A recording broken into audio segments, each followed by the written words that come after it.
Halo Sobat Pintar, semangat pagi. Jumpa kembali bersama Bu Guru di YouTube channel Guru Mandiri. Assalamualaikum warahmatullahi wabarakatuh. Sobat Pintar, apa kabarnya kalian semua pagi hari ini?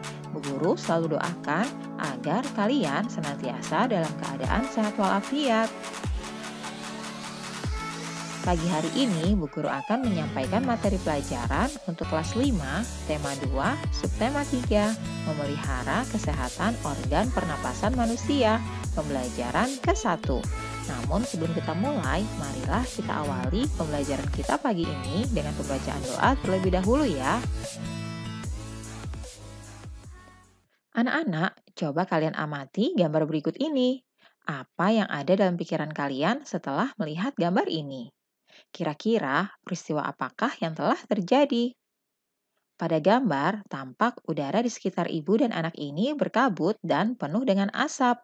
Tahukah kalian, ini adalah gambaran dari peristiwa bencana kabut asap. Anak-anak, tentu kita selalu menjaga kesehatan tubuh, termasuk kesehatan organ pernapasan. Namun, seringkali faktor lingkungan sangat besar memengaruhi kesehatan kita. Seperti yang terjadi pada tahun 2015, yaitu bencana kabut asap melanda sebagian wilayah Indonesia, terutama di Sumatera dan Kalimantan. Bacaan berikut menyajikan bahaya kabut asap bagi kesehatan manusia. Nah, anak-anak, bacalah wacana berikut ini ya. Wacana ini berjudul 9 bahaya kabut asap dan cara mengatasinya. Kalian baca dengan seksama.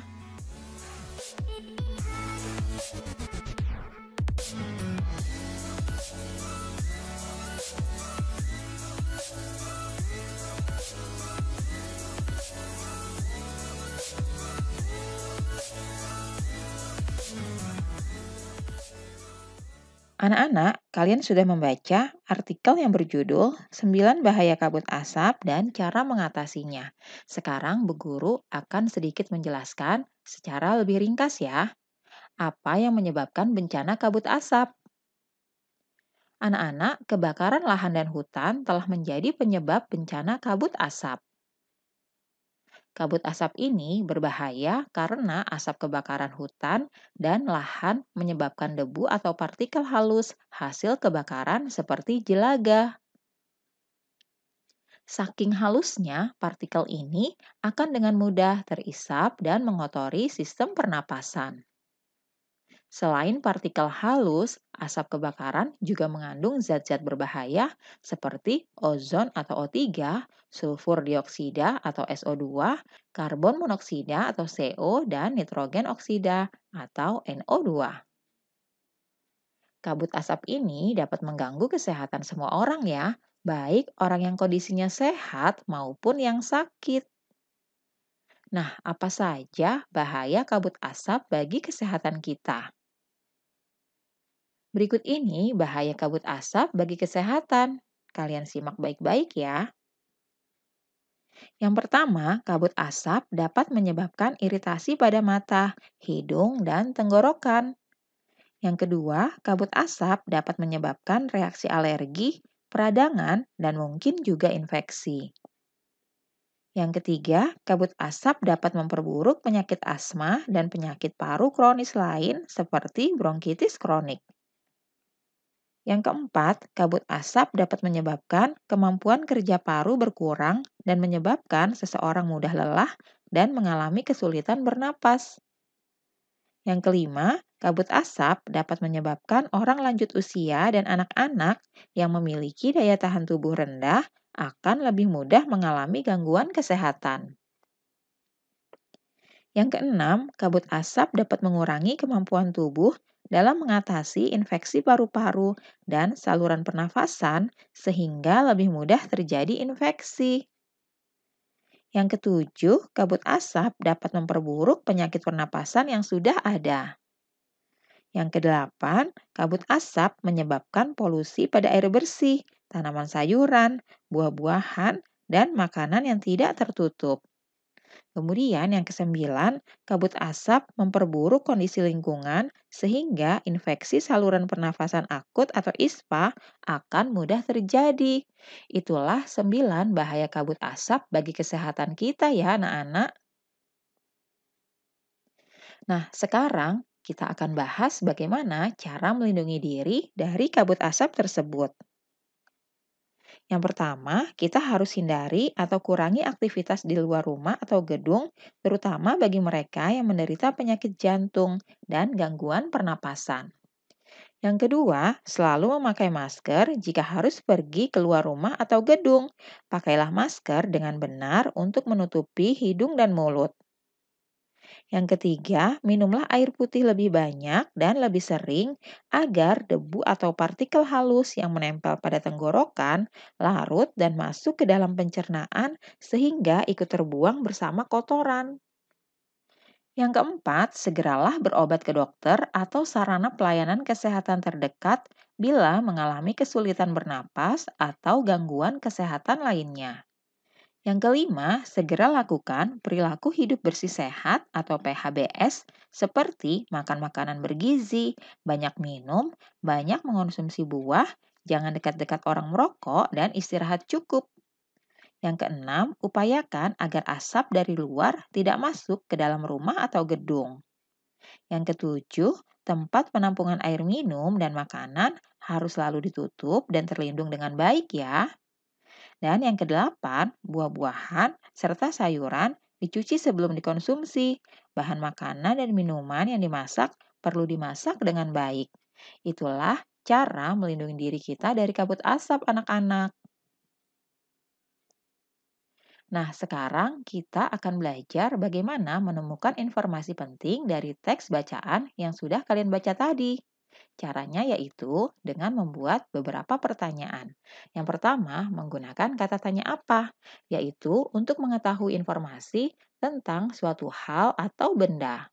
Kemudian yang kedua, menggunakan kata tanya di mana untuk mengetahui informasi tentang tempat. Yang ketiga, menggunakan kata tanya kapan, yaitu untuk mengetahui informasi tentang waktu.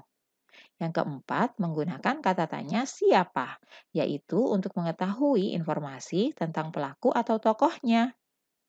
Yang kelima, menggunakan kata tanya bagaimana, yaitu untuk mengetahui informasi tentang proses atau penjelasan sesuatu. Dan yang keenam, menggunakan kata tanya mengapa, yaitu untuk mengetahui informasi tentang alasan suatu hal. Nah, itulah cara untuk menemukan informasi penting dari sebuah teks bacaan ya, anak-anak. Sekarang, anak-anak, marilah kita mencari informasi penting dari teks yang berjudul 9 Bahaya Kabut Asap dan Cara Mengatasinya yang telah kalian baca tadi di atas. Kalian bisa buat tabel seperti berikut ini ya. Tuliskan kata tanya, pertanyaan, dan juga jawabannya. Bu Guru akan berikan contohnya masing-masing. Untuk yang pertama, menggunakan kata tanya apa. Contoh pertanyaannya adalah, apa penyebab kabut asap? Dan jawabannya berdasarkan teks yaitu, penyebab kabut asap adalah kebakaran hutan. Yang kedua, menggunakan kata tanya siapa.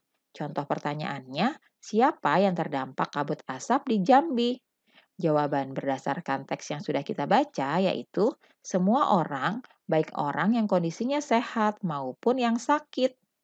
Selanjutnya, kata tanya di mana? Contoh pertanyaannya yaitu di mana daerah yang memiliki indeks pencemaran udara sangat tinggi atau tidak sehat? Jawabannya adalah indeks pencemaran udara di Jambi, Palembang, dan Palangkaraya sudah sangat tinggi dan tidak sehat. Berikutnya, kata tanya bagaimana? Contoh pertanyaannya adalah bagaimana cara kita melindungi diri dari kabut asap? Jawabannya sebagai berikut. Hindari aktivitas di luar rumah, selalu memakai masker, dan minum air putih lebih banyak. Selanjutnya, kata tanya mengapa? Contoh pertanyaannya, mengapa kabut asap di Jambi, Palembang, dan Palangkaraya dinyatakan tidak sehat? Jawabannya adalah karena asap kebakaran menyebabkan debu dan partikel halus sehingga dapat terisap dan mengotori saluran pernafasan kita. Nah, itulah tadi kita sudah bisa menemukan informasi penting dengan menggunakan kata tanya, lalu dibuat pertanyaan dan kalian tuliskan juga jawabannya. Kalian bisa tuliskan ini di buku latihan kalian masing-masing ya. Sekarang, Bu Guru akan menjelaskan bagaimana cara memelihara organ pernapasan. Yang pertama, anak-anak, kita harus selalu menggunakan masker saat berada di daerah yang mengalami pencemaran udara, agar kita selalu terlindung dari bahaya asap yang dapat mengganggu pernapasan kita ya. Cara yang kedua yaitu dengan menjaga kesehatan dan kebersihan lingkungan agar udara yang kita hirup bersih, bersih dari polusi udara yang dapat mengganggu pernapasan kita. Cara yang ketiga yaitu dengan melakukan penghijauan atau penanaman pohon di lingkungan sekitar. Hal ini dikarenakan pohon-pohon tersebut menghasilkan oksigen yang menyebabkan udara menjadi sejuk dan segar. Itulah beberapa cara untuk memelihara organ pernafasan kita ya anak-anak. Demikianlah pembelajaran kita hari ini anak-anak. Terima kasih sudah menyaksikan video pembelajaran ini. Semoga bermanfaat untuk kalian semuanya. Sampai jumpa lagi pada video pembelajaran selanjutnya ya. Salam sehat dan tetap semangat. Wassalamualaikum warahmatullahi wabarakatuh.